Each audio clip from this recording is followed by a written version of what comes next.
How does my computer remember what it's doing? Let's start by introducing a fairly fundamental fact. Okay, I'll read this slowly. All computer memory is built to hold binary data. That's a series of ones and zeros, and is designed accordingly as an array of digital or electronic switches. If we could lift the lid on computer memory and look at what it would look like in our world, it might look a little bit like this. So this is a portion of computer memory where it's made up of just an array, a bank of switches, and when the switches are on, it's used to represent a binary 1, and when the switches are off, it's used to represent a binary 0. Fundamentally, the patterns of the switches, or the patterns that the switches make, can be used to represent data. The programmer decides what the patterns are and what data those patterns will represent, but fundamentally that's kind of how it works. Now let's take a look at the types of memory that there are. I've put 4 boxes on there, but don't panic if you know anything about computer memory and you think, yeah, but there's only 2. I will reduce these down to 2 in a second. Starting at the left hand side, I've tried to show using colours where the memory is more permanent in red and less permanent in green. So I've kind of tried to go in that direction. So I'll go through them one at a time and then we'll summarise and see where we get to. So first of all, on the left hand side, the most permanent memory you can get, where the switches are set permanently by the chip manufacturer. This is called ROM, or read-only memory. More correctly, masked ROM, because it's made by the manufacturer. Next in line, where the switches are set permanently by the chip programmer, not the manufacturer, this is called PROM, or programmable read-only memory. So ROM stands for read-only memory. MROM is masked ROM, M-A-S-K-E-D, masked ROM. PROM is programmable read-only memory. Next up, in the slightly less permanent end, the switches are set temporarily, but don't have to be held in place. There's 2 types here, or 3, if you depending on how you view the developments of this. The first one is called EEPROM. EEPROM stands for erasable programmable read-only memory, and the second type is EEPROM. And EEPROM is electronically erasable programmable read-only memory. Okay, so erasable programmable read-only memory, electronically erasable programmable read-only memory. Now that EEPROM is actually the basis for a memory type which you might have heard of before, which is called flash memory, and we will come to that in another video. Now, right at the most temporary end, we have RAM, RAM, RAM, or random access memory, and again we'll look at what RAM actually means, the term RAM, and what it implies in a second. Okay, so I'm going to group all these together over here and call them collectively read-only memory. And read-only memory is non-volatile. Volatile. Right, let me try and explain what non-volatile means. Volatility is the behavior of something where it loses its contents very easily. Now, if something's non-volatile, it doesn't lose its contents easily at all. In fact, the contents are either permanent or semi-permanent. The RAM over here, so this is the other type of memory here. The RAM, this stands for random access memory. So random access memory. And random access memory is the opposite of this. It is volatile. In other words, it will lose its contents very easily indeed. Okay, we're going to start by looking at ROM. So we'll just bring up the word ROM and we'll take a think about what ROM actually means. I'll just tease you with this little picture at the bottom down there. Okay, ROM in its broadest sense is used to store firmware, okay, or applications or software on a cartridge.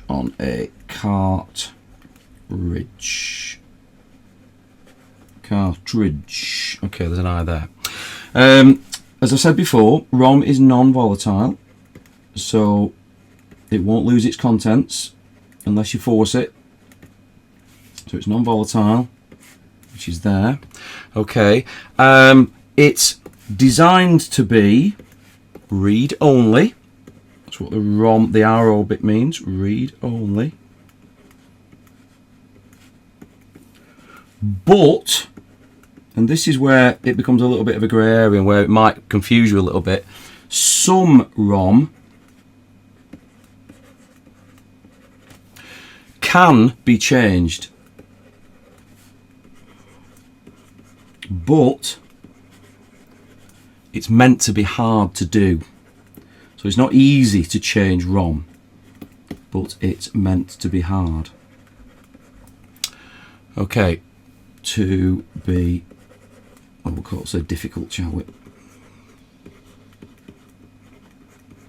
Okay, crucially, the second important thing is that ROM, read-only memory, does not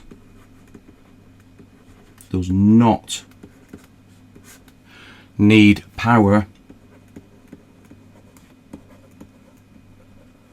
to remember its contents. Okay, I teased you with this little picture down here, so I'll just reveal it in its full glory, and a couple of other things that are coming up as well for my vintage chip collection and vintage cartridge collection. Okay, this is the inside of my Atari Pac-Man ROM. So this is an Atari from an Atari console 2600. This is a Pac-Man cartridge. Okay, Atari Pac-Man ROM from, wait for it, 1981. Well, that's quite a long time ago. It's actually an example of masked ROM, and I have checked this with sources, reliable sources. Masked ROM, and therefore the data is physical. So it's actually the way that it's wired together inside the chip, physical and permanent. So it can't be changed. I can't take that Pac-Man ROM and change it at all. It's just impossible to do. The next one down there is actually a chip, a removable chip from a language converter. Okay, a language converter, and it's a programmable read-only memory, this one, and it's from around about 1982. Okay, the data is burnt by the device manufacturer, and it's not changeable after that point. So the chips were factory. The chips were provided by a company to the manufacturer, and then the manufacturer put the data onto it. Two more to look at. This one actually is from a fairly old portable computer called an Epson PX4. Epson PX4. So it's a handheld computer, and this is an EEPROM. Now EEPROMs are fab. If I was a chip collector, I think, well, I kind of am a chip collector, but if I wanted to start collecting chips, I would collect EEPROMs, because there's actually this is really cool. There's a little quartz window there, and the quartz window allows UV light in, and the UV light is used to erase the contents of the chip. But the advantage is you can actually see the chip inside there, so it's really cool. So this is a PX4 EEPROM. It's temporary storage, even though it's ROM, and it can be erased with ultraviolet light. Erased with ultraviolet light. Okay, so that's an EEPROM, an erasable programmable read-only memory. And the last chip that I've shown down here is actually a BIOS chip. So it's a BIOS chip, or a CMOS chip, this one, I think, possibly. It's a flash chip, this one. So it's a BIOS flash memory, this one. Notice it's not got the window in the top, so this means that this is an EEPROM, an electronically or electrically erasable, programmable, read-only memory chip from a desktop motherboard. So it's a fairly modern one, this one. You still can get EEPROMs, these ones here, and they're used for specific things, but you've got to keep them in the dark or put a sticker over it, otherwise it erases itself, which can be quite annoying. Okay, so those are the four kind of types of ROM that you can get. All right, but fundamentally they're all read-only. Either impossible, that's impossible, but the other three are difficult to change, which are these three here, but they're still ROM chips. Okay, right, next on the list is RAM, which is random access memory, and again I'm going to tease you with this little RAM chip that's coming out the bottom there. RAM is designed to store machine code, which is actually binary, and machine code and binary data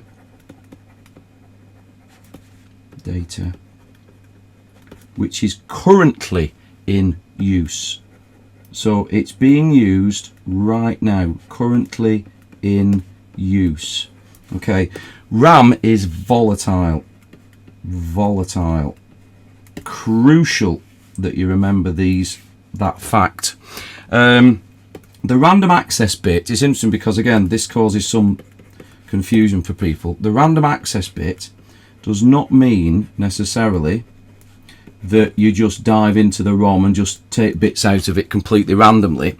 It refers to the fact that at random, if you select memory locations from the RAM, there is no difference in the access time, irrespective of where you get it from. So what it means in practice is all locations. Did I say ROM or RAM? I can't remember. Oops, I've also crossed my L, which is wrong. So all locations in the RAM have the same access time.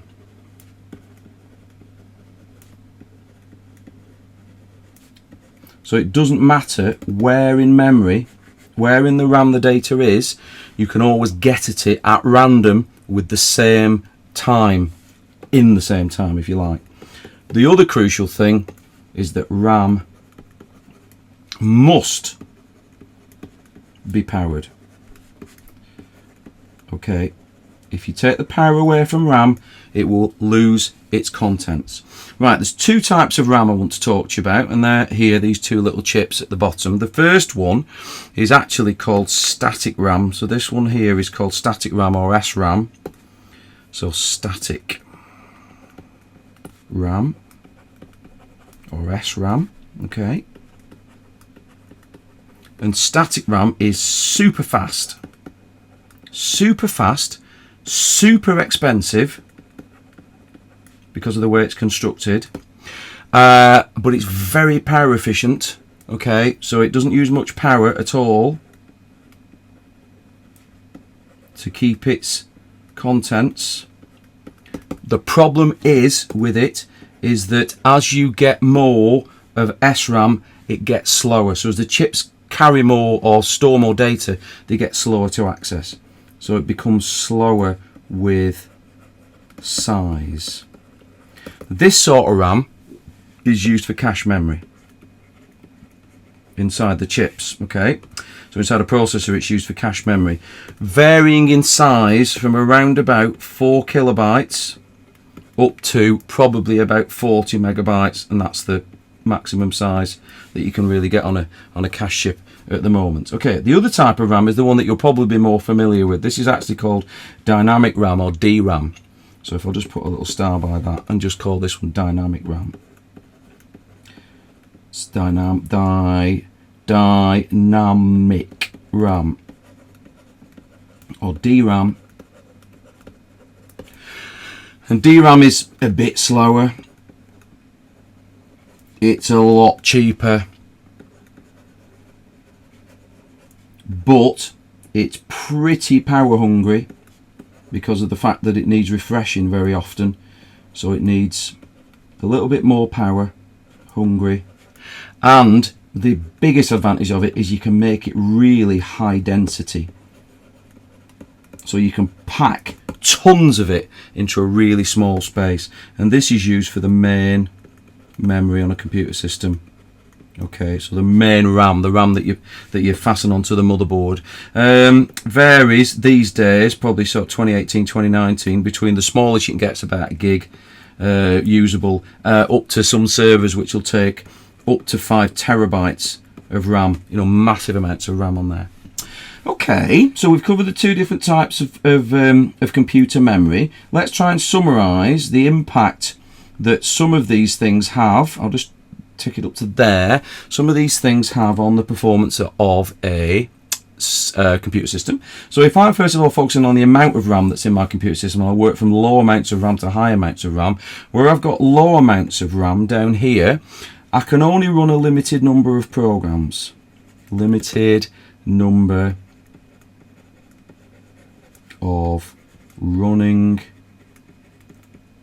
programs, because the reason for that is that when the programs are running, they need to be held in the RAM. Secondly, low amounts of RAM encourage excessive paging.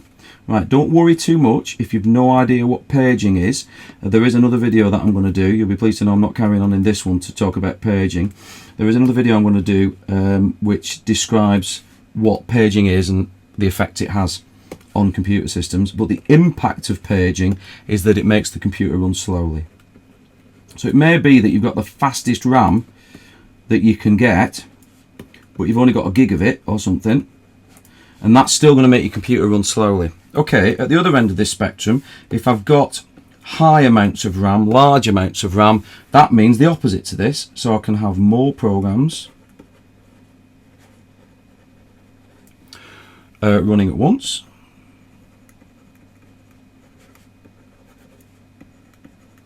More programs running at once, and the implication of, can't myself my colours the same, and the implication of not being excessive paging essentially is that the computer runs more smoothly. So this is like a cause and effect thing, okay? Runs smoothly. So what we're saying is, let me just finish writing this smoothly. Okay, so basically what we're saying is these are the cause, this is the cause here, and that's the effect. Okay, so it's almost like saying those cause that. This one, more programs run at once, computer runs more smoothly. It's kind of a cause and effect thing, and I think in exam questions you're describing that, you need to be aware that one thing causes the other. These cause this to run slowly, or the opposite in the other case. Anyway, stop rambling. Secondly, the second impact, or the sort of variables in this, are the speed of the RAM itself as well. Now, with the speed of the RAM, you've kind of got similar kind of factors here. Low speed RAM means that you have long read write times for retrieving data from the memory and writing data into the memory, and guess what? That causes the computer to run more slowly. If I've got to wait longer for the data, it runs more slowly. And no prizes for guessing that with high speed RAM, the opposite is true. Short read write times, and the implication of that, of course, is the opposite effect, that the computer runs